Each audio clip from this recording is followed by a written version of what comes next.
Egunon Euskal Herria eta ongi etorri bertatik bertara saiora, ikusi duzu telebistaren magia, segundo batean ia baiketa.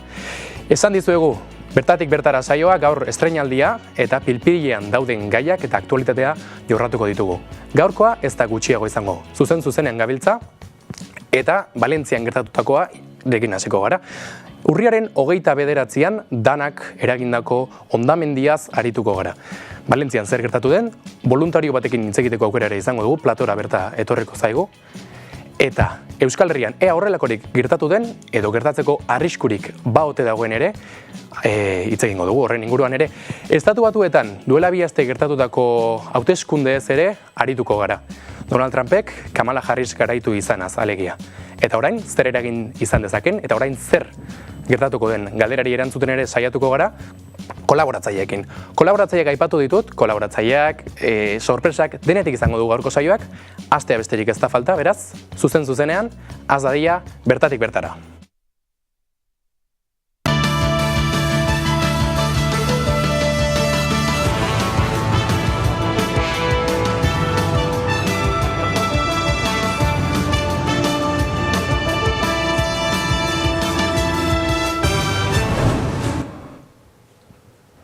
Azken hilabeteetan pilpilean izan den gaia izan da Valentziakoa. 218 dira hildakoak, oraingoz behintzat kontatu dituzten hildakoak 218 dira, datu ikaragarriak, eta azken 100 urteetan gertatu den gauzarik larriena dela ere esan dute. Hortaz, arituko den bideoa, Nacho Fernandezek bideo bat prestatu digu, Valentzian gertatu denaz, baita voluntarioa den hitz batzuk ere izango ditugu, eta esan bezala, hasieran aipatu dizuegu, Euskal Herrian gertatu dute da horrelakorik, Bilboko eta Tolosako kasuak, eta gertatzeko arriskurik baote dago, ura agentziak emandako datuak dena, Nacho Fernandezen erreportaian. 2024ko urriaren 29 bihurtu da Valentziarren oroimen kolektibora igaro den eguna. Hondamendi naturala Valentziako erkidegoko eskualdeak azkenen urteetan izan duen okerrena da. 218 dira hildakoak eta desagertuta jarraitzen dute oraindik zenbait valentziarrek. Esan daiteke ubide batek banatzen dituela herri kaldetuak eta hiriburua, eta herritarrek egunotan itxaropenaren zubia deitzen diotenak lotzen omen ditu. 100 lagun pasatzen dira bertatik egunero, pala, balde eta kaltetuei emateko hainbat tresna eta materialekin. Ubide eta pasarela horiek bitan banatzen dute eskualdea. Batetik, hondamendia, pilatutako lokatz eta zikinkeriaz betetako kale eta etxeak, eta bestetik berriz, txoko guztietatik iritsitako jatekoz garbitzeko materialaz, arropaz betetako 100 kazakuz eta kutsaz betetako industria nabeak, eta elkartasuna. Iritsi nintzen, eta bendikan askoz larrigoa zan dena, askoz impactanteagoa zan dena. Txarrena espero zenuen, ez da, orduan? Txarrena, hori da, txarrena espero nuen, eta askoz txarragoa zan situazioa, eta nik nintzala 10 egun eta gero. Eta gu pentsatzen, 10 egun eta gero, ja, telebistan, hoi da, telebistan azatzea, ja, kale garbituta, gezurra, hori indikan gaur, garbitzen nahi dira, eske, 500 kilometro arrasatu dena. Baina gertatu alda inoiz horrelako hondamendirik gurean? Duela 41 urte gertatu zana zaila da azten. 1983ko abuztuaren 26a da euskaldunek nekez ahaztuko duten data. Bilbon La Gran Riada deritzenaren eguna da hura. Euri jasak uholdeak eragin zituen, eta besteak beste Bilboko ibaiak gainezka egin zuen. Aste nagusi batean zegoen Bizkaiko hiriburua, eta hiria suntsituta geratu zen. Zehazki Laudion egin zuen gainezka Nerbio ibaiak lehendabizi, eta haren ondotik iritsi zen Zorigaiztoko ura Bilbora, eta 1.200 milioi euroko galerak eragin zituen gutxi gora bera. 24 ordutan, metro karratuko 500 litro baino gehiago bota zituen Bilbo gainean, berriro errepikatu ez den kopuru izugarria. Tolosan ere izugarrizko hondamendiak eragin zuten 1983ko uholdeek. Gipuzkoako udalerria Ore ibaiaren ertzean dago, eta hori izan da hain zuzen ere uholde ugarien arrazoia.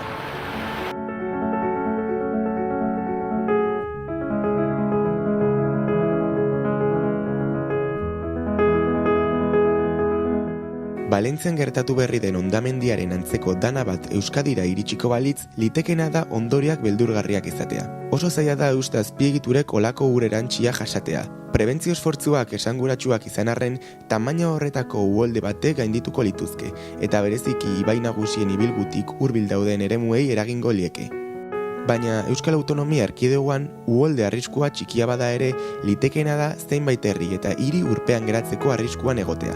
Ura agentziaren arabera 100.000 biztanle inguru bizi dira uholde arriskua duen leku batean. Uholde arriskurik handienetakoa duen herria da Tolosa, zehazki Aldezarra eta inguruneak. Zumalakarregi eta San Francisco pasealekuak Trianguloa eta Nafarroa etorbidea dira halakori gertatuz gero kalte gehien jasango lituzketenak. Herrian, bi zubi dira dituzten ezaugarriengatik uholdeari begira arazo gehien ekarri ditzaketenak. Napar zubia eta zubi berria.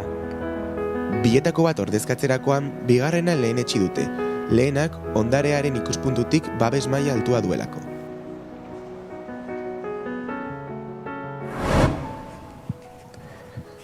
Gai asko azaldu dira eta lehenarekin hasiko gara. Horretarako, Valentzian izan den voluntario batekin gaude, Jonathan Galan, egunon? Egunon. Jonathan, konta idazu, nolatan joan zinen Valentziara?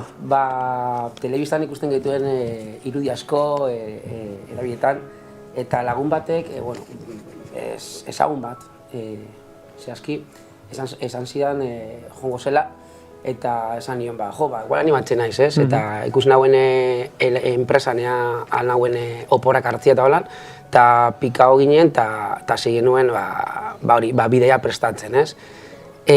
Hasiera batean, eduki genuen bi egun donazioak jasotzeko, nik eramaten dut LGTBIQko elkarte bat, eta bertan saiatu genuen kanpaina txiki bat egiten, eta lortu genuen donazio batzuk, 4.000 euro zehazki, eta astelehen horretan, bi egun horretan, astelenean egin genuen jaso genituen elikagaiak, laneko tresnak, osasun materiala, holako gauzak, ez, eramateko. Noiz juntzinaten? Oindala, justo bi aste artean. Eta ber, esan duzu, produktuak emantzen dituztela haientzat, eta 4.000 euro. 4.000 euro izan ziren erosetak egiteko, produktuak erosteko, elikagaiak erosteko, guk erosi genituen.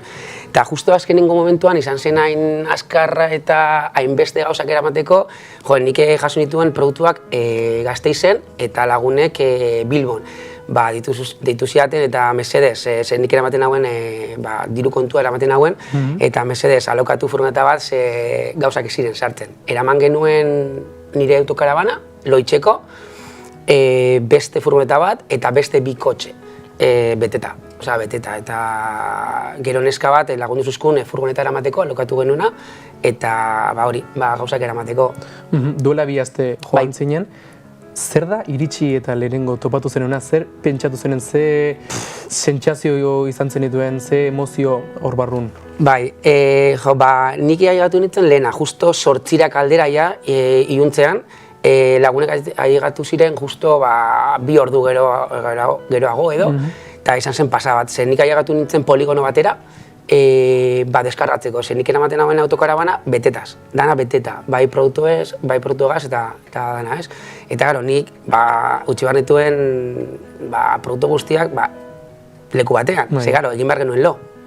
Ezin genuen, lokal batera jun, beteta edo itxita, guarda zibilez beteta, militarrez beteta, jun ez daki nora, junten nintzen beste leku batera, hori bakarrik, eta zebez, beste batera, holan 5 edo 6 leku.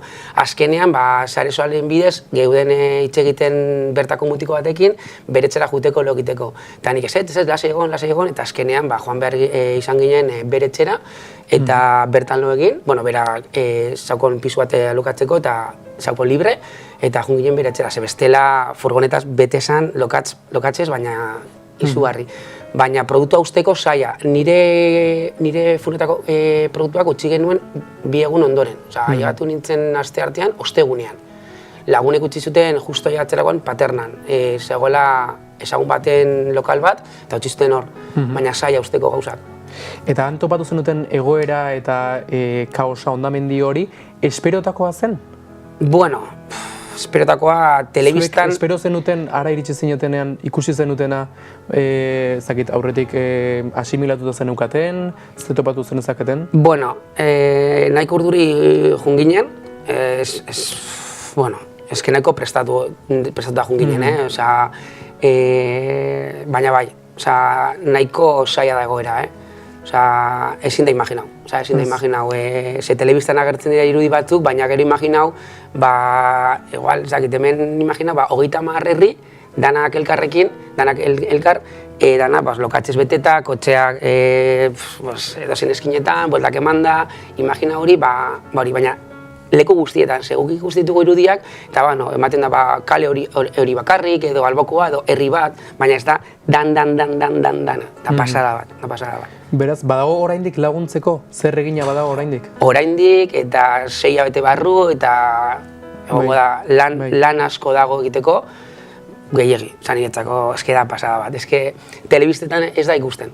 Ikusten da zati txiki bat, baina nik ikusi dudala aurretik eta ondoren telebistan eta amorruaz ez da ikusten. Eta zertan lagun daiteke orain?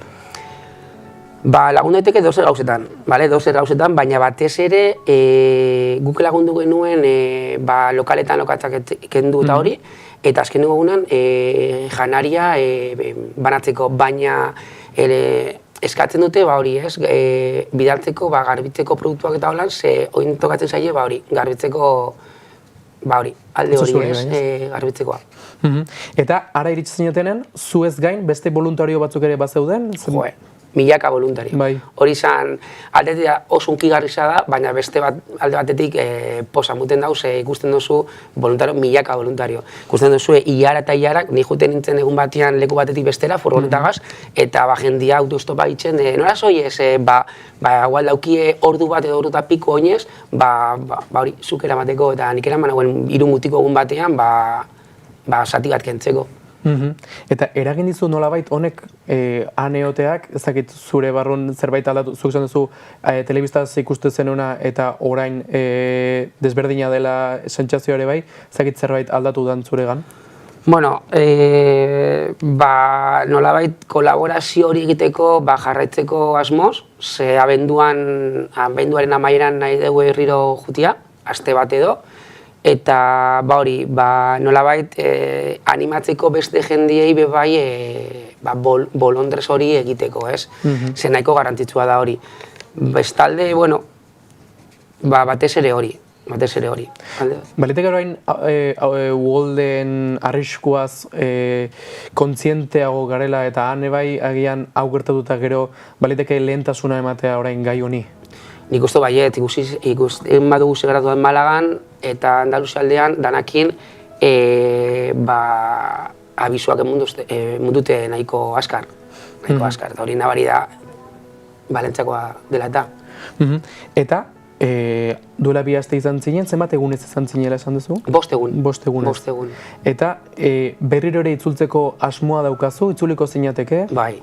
Abenduaren amaieran, Gabonak pasatzeko, Gabonak edo nire bizitatzea emakume heldu bat egon ginen berakin, nahiko gaixo zegoen eta bizitatzeko asmoarekin eta gero, soi ezidei batekin, baina gero aldatzen duzu, ze adibidez gu nahi genuen gauza bat egitea, baina azkenean momentuan erabaki behar dezu, ze aldatzen dute gauza guztia, aldatzen da. Egun batetik bestera, eta baina, juteko, Valentziarrekin hitz egiteko aukera izan zenuten, han bertako herritarrekin edo? Bai. Eta nola bizi izan zuten behaiek urrian 29 gertu zen eta pixkat ondoren goi behaien ikuspuntutik nola izan zen? Jorentzako kaos bat izan zen, ze ezagun euririk egiten, euria atzerago egon zen, hegoalderago, eta, nolabait, ez dutela, instituzioengan ez dutela laguntzarik izan. Hori dauke, sentimendu hori dauke. Bai daukie, hori ez, voluntario aldetik, oso posik, nik galdetzen hon bati, emako bati, baina ikusten zaizu, posik ez, eske ikusi zema jende dagoen voluntario moduan, ez. Eta hori da, eurentzako alde politena. Eta mantentzen duzu kontakturik? Bai.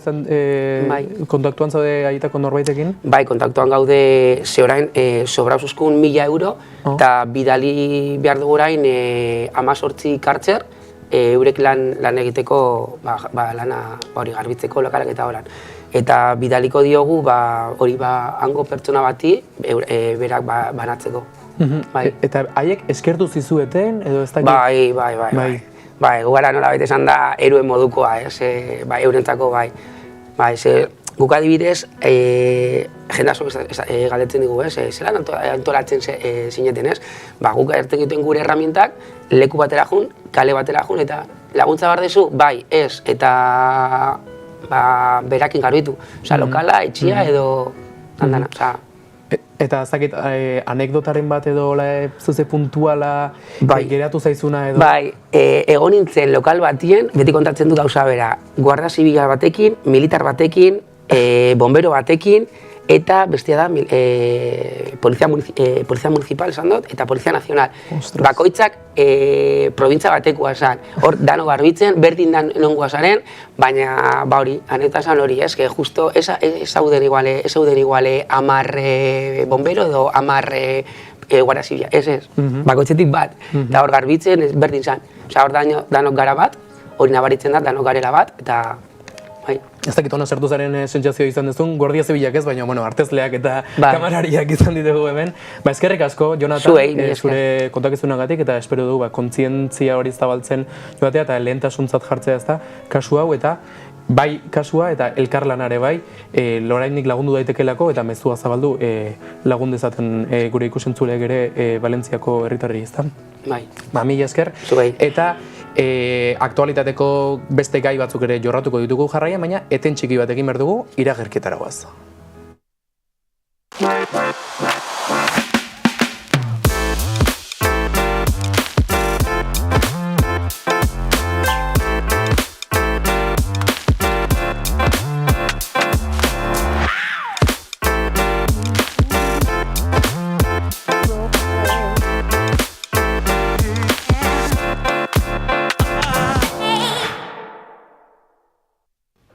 Atzo, gaur, atzo,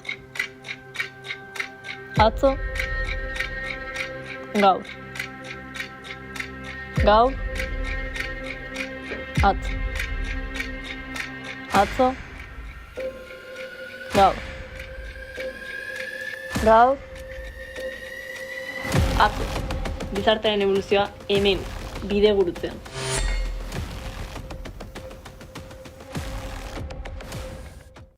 Inoiz galdetu aldiozu zure buruari zenbat aldatuen mundua? Atzo eta gaur programan izenak duen bezala, iragana eta oraina alderatuko ditugu. Denborak gauzak nola aldatu dituen ulertzeko.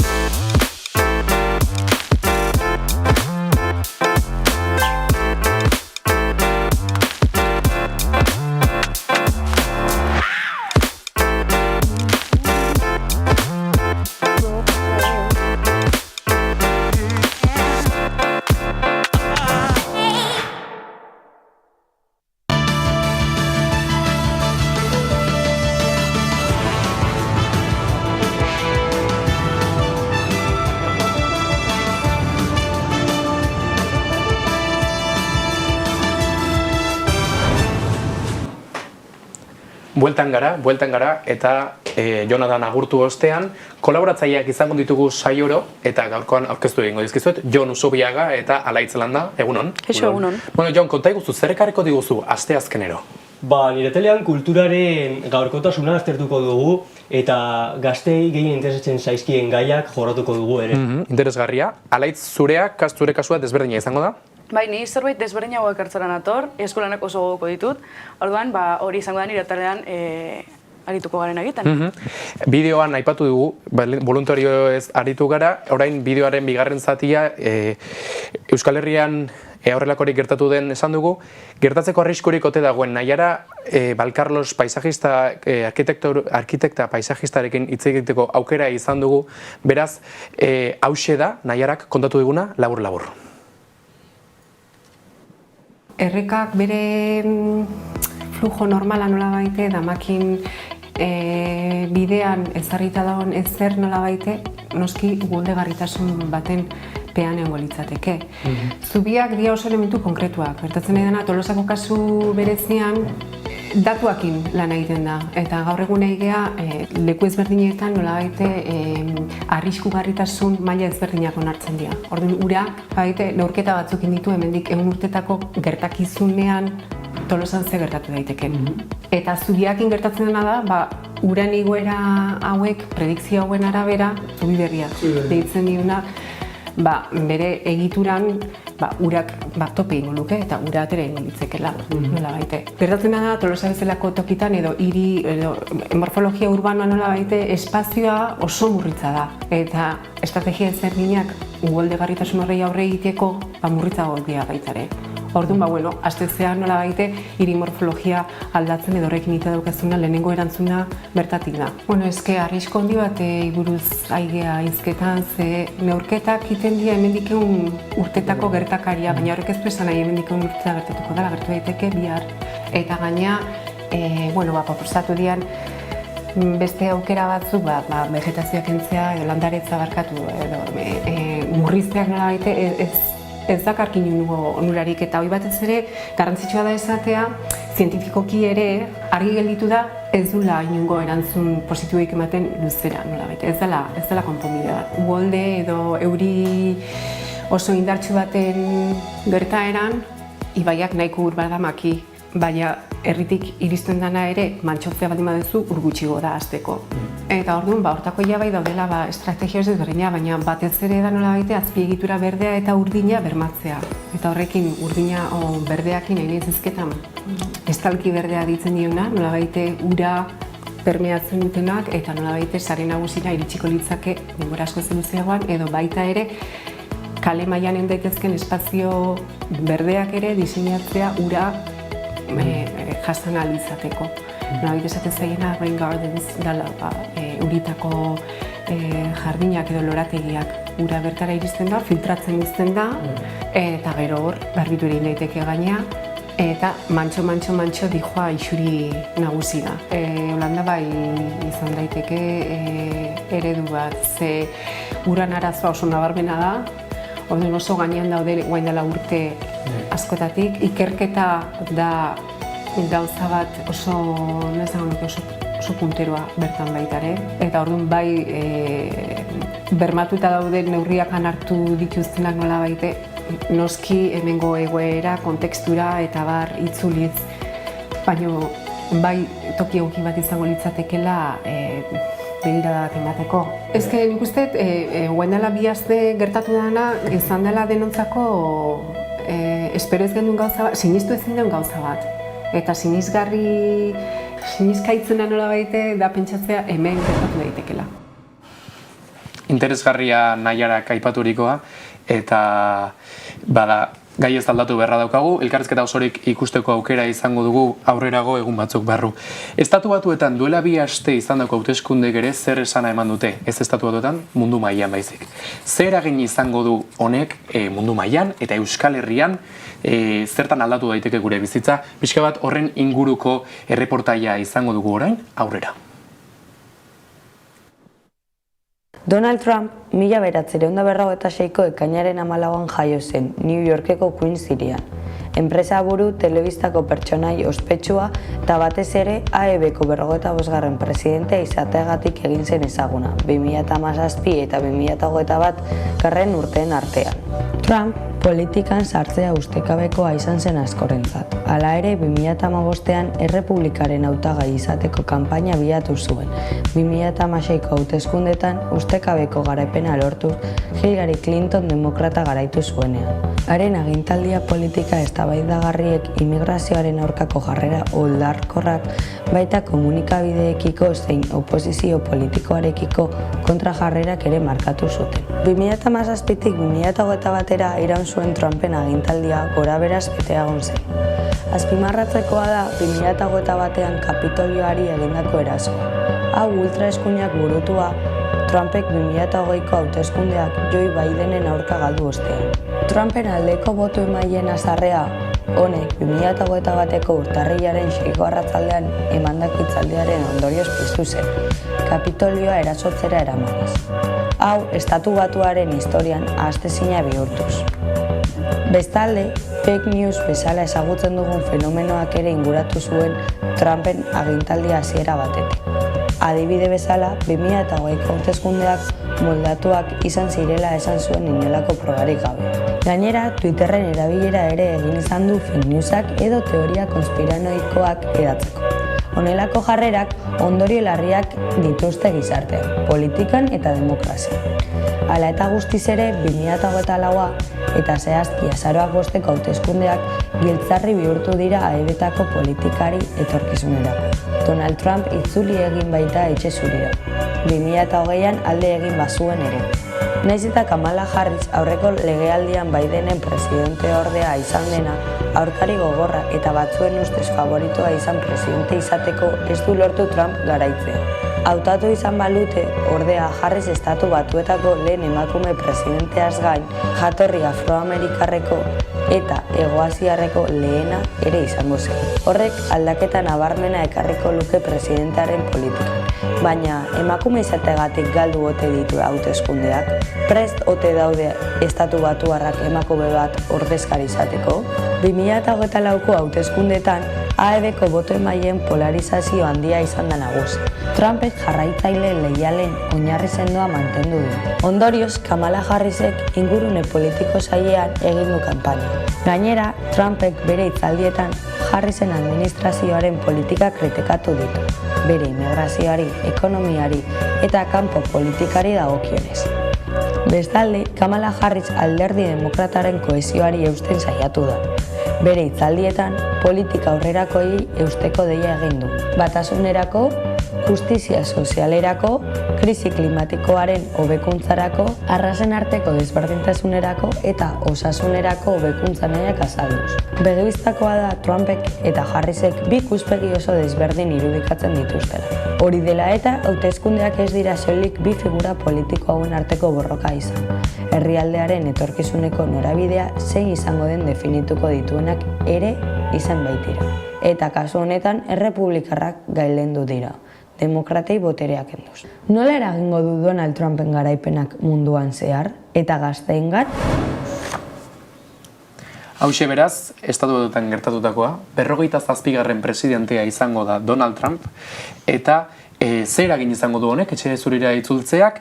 Badugu grafiko bat, Ukrainako inbasioa hasi zenetik mundu mailan eman diren laguntzak, herrialdeek eman dituzten laguntzak, eta ez dakit grafikoa ikusteko moduan garen, Joe Bidenen legealdian segulakoa izan da eman dieten diru laguntza, eta aztertu beharko genuke orain ea diru laguntza hainbestekoa izango ote den. Hemen ikus genezake Ameriketako Estatu Batuetan $54 milioi eman zaizkiola Ukrainari laguntza gisa, eta ikusten dugu Alemania, Erresuma Batua, Danimarka eta Herbehereetan laguntza eman del, baina desentez txikiagoa da. Alemania bigarrena izanik bere boskoitza da Estatu Batuetan eman den laguntza. Alaitz, jarraituko dute laguntza hauek, zertan aldatuko da Trumpen gobernua pixka bat zentzu honetan? Ba, hori da gehien batian AEBetako herritarrek duten duda, ezta? Jarraituko dute honelako laguntzek, Bidenen kasuan eman ziren laguntza hauek, Trump orain berriro hauteskundeak irabazita, jarraituko dute laguntza honek, hori da galdetzen direna, ezta? Trumpek aipatu du, kenduko ditula Bidenek egindako aldaketa batzuk, ez dakigu aldaketa hau mantenduko den, berak esan dugu bere diskurtsoan, Trumpek esan du bere diskurtsoan, printzipioz gerrak amaitzea dela bere helburu nagusia, ezta? Hori zein egin die Estatu Batuarrei, beste zein askoren artean, eta mila esker gai hau alde batera utziko dugu eta kolaboratzaileen txanda izango da orain. Agur esan behar dezugu alaitz, gero arte, eta gero izango dugu zure berri, eta Jonekin geratuko naiz. Jon, Donald Trumpen zine egiteak aipatu ditugu, gazteak eta zine egin die gaztei lagunduko diela eta badakigu, ezta? Bai, hori da. Gure kasuan, Euskal Herrian eta Estatu mailan laguntzak ere ematen dira, eta horretarako gazteei galdetu diegu ea laguntza hauek nolakoak diren, zer iruditzen zaien, ze laguntza jasotzen dituzten, ea badakiten zerbait honen inguruan, hauxe da, kontatu digutena. dauten txartel bat edo behintzat diru kopuru bat eskaini zaiela aurten 18 urte betetze dituzten gaztei kulturan diru hori gastatu dezaten. Ez daukat, ze, enezkan 18 urte eskatu behar zanen, orduan, kriston liba azamont eskatzeko eta azkenen nun eskatu. Guk hau gaben suerte txarra gure adinekoa 2003-tik ja ez dala bono kulturala muten eta 2004-tik aurrera baietz. Bai, eskatu nun, baina gero enun jakin oso ondo nola da sartu datuak lastak ezertal, eta eskatu bai, baina erabili ez. Batez. Zero. Zinemara juteko eta hori lagunduko die gaztei. Kulturan zerbait kontsumitzea eramatea baituztelako.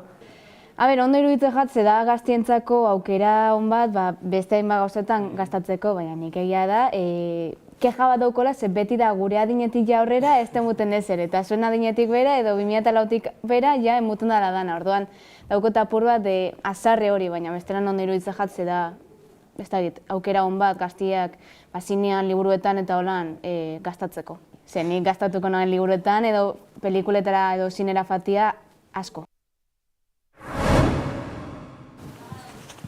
Aurreratu digute pixkat gazteek eta Jon jasotzen dituzten laguntzak edo jasotzeko aukera duten laguntzak behintzat badirela Euskal Herrian eta estatu mailan. Zeintzuk dira, azaldu pixka bat? Bai, saretan entzuten ditut gazteek galdetzen ze deskontuak daude eta, deskontu arlo desberdinetan ze deskontuak daude. Hementxe daukazu aukera nagusiak eta, hasteko bono kulturala aipatu behar dugu, hau estatu mailan ematen dela. Eta, azken urtetan emango zena konparatuta, berdina izango da. Izango dira 400 euro eta horrela banatuta, eta 200 euro zuzeneko ikuskizunetarako, adibidez, zinema, kontzertuak ere, Jon Alzara.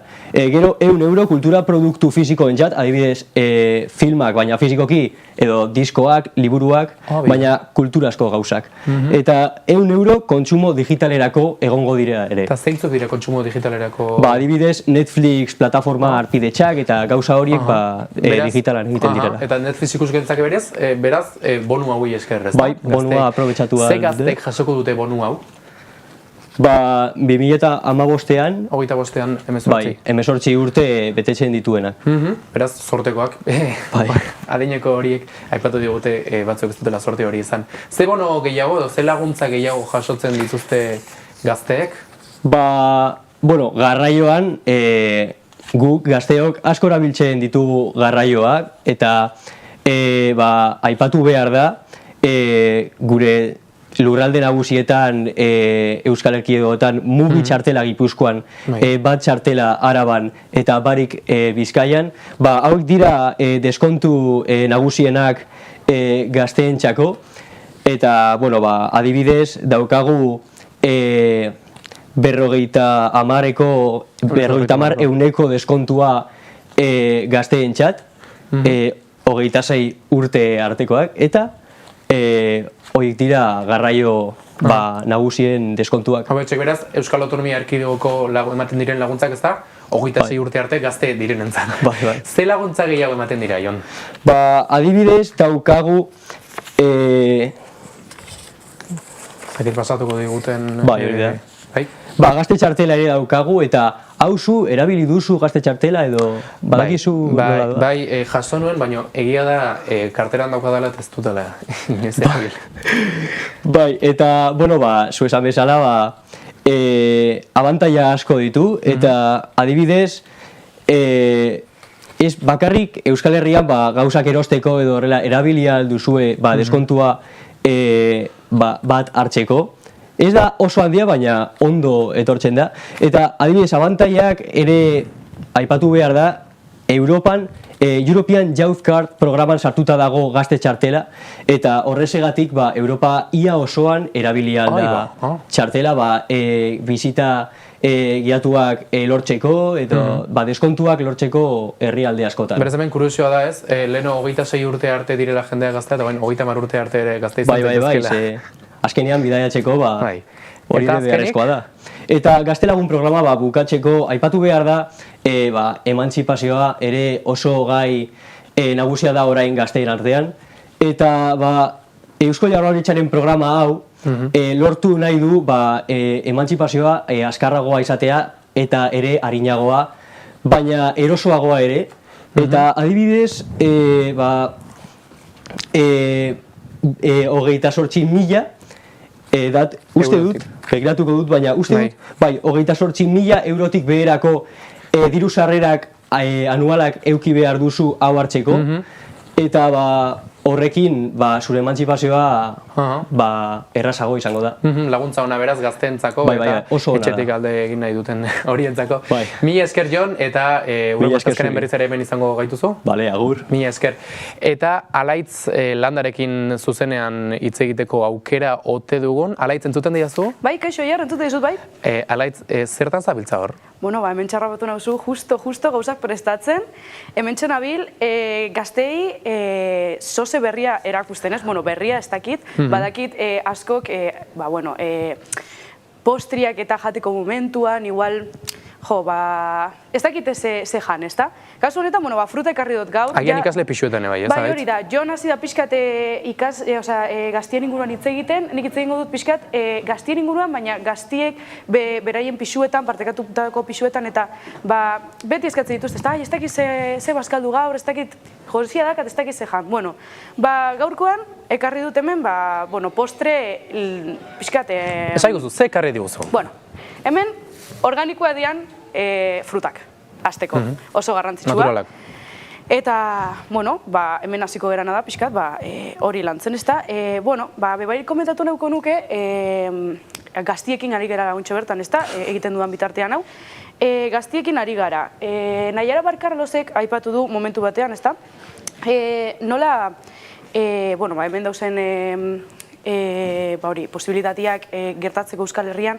Eta, eitzein daukandik bebai Jonathanen kasuan egondan pertsona batekin, joan dela bertan, Jorge izan du. Eta Jorgek aipatu dit nola gazteek izan duten laguntasuna, ez da, hor bertan gertatu diren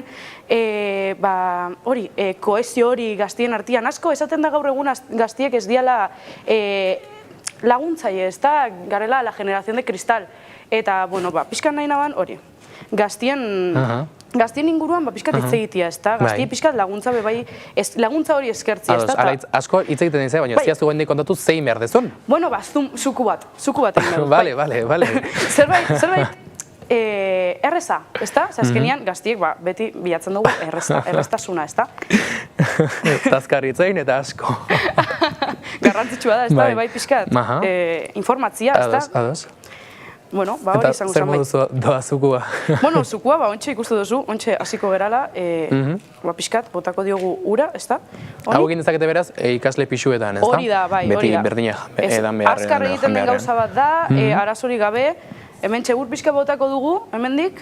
Aipatu genitzake ze vitaminak ere izango dituen zuko honek? Honek vitamina anitz eukingo ditu ikusten dozunez, esan duten bezala naturalak dira ekarri ditudan osagaiak. Zalantzarik gabe, Alaitzak bezain beste hitz egiteko aukera emango dizu.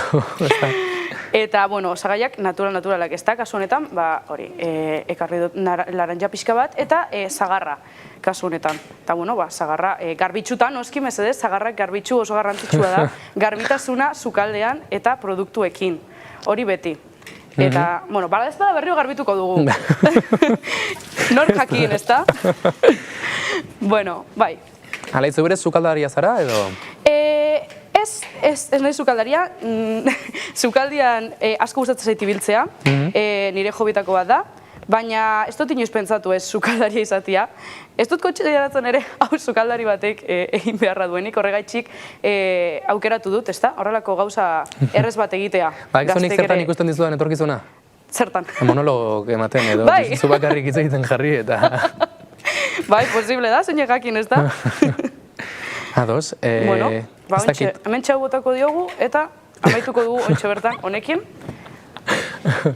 Itxura hona dauka, Gero probatzeko eramango du, nahi baduzue. Bai, hemen gozetuta gaude egia esan. Kopa batzuk jarri ditut hortxe bertan, ikusi alba duzun bezala, hortxe, ja dala gure lehenengo saioa, esan dut, pixkat... Kalite.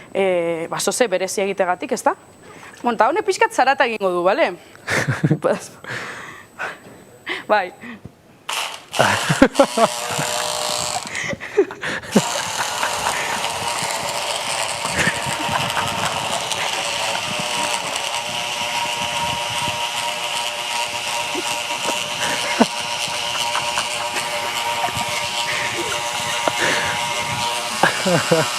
Bueno.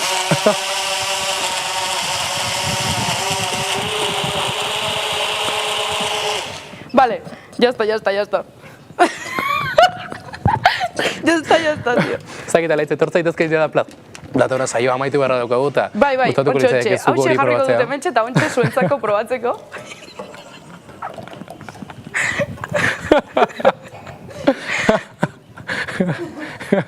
Kolore hona du, bintza. Bueno, geritxu zaigu pizkat prizekin, ez da, ba, zaigu oso ondo geritxu, soño hementxe. Baina, bueno, saiakera eginda. Bueno, orain txenoa, Platora zuekin, hauxe probatzeko, bale? Ados, eskerrik asko. Bueno, hauxe, alaitzeko ekarriko diguna, eta lehenengo saioa dela, ospatuko dugu, ez da, bizuku hauek, zemuzko dauen, probatzera ausartuko garen, alaitzekin probatuko ditugu zukoa, eta hauxe izan da, gure saioa, asteazkenero elkartuko gara hemen, eta esan bezala, aktualitatea, pilpilan dauden gaiak jorratuko ditugu, eta kolaboratzaileen, kasu honetan pixkat barrabaskeria izan da. Alaitz, eskerrik asko. Probatzeko, zukoa. Zuk ez duzu probatu behar. Bai, klaro, baietz. Hementxe dut nirea. Bueno, topa gure alde, saio berri honen alde, bertatik bertara aste azkenero zuzenean, probatuko dut? Bai.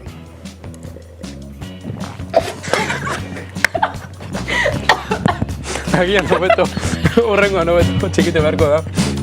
Hauxe izan da dena. Eta hurrengo aste azkenean berriz hemen izango gara, bertatik bertara. Mila esker eta hurrengo arte.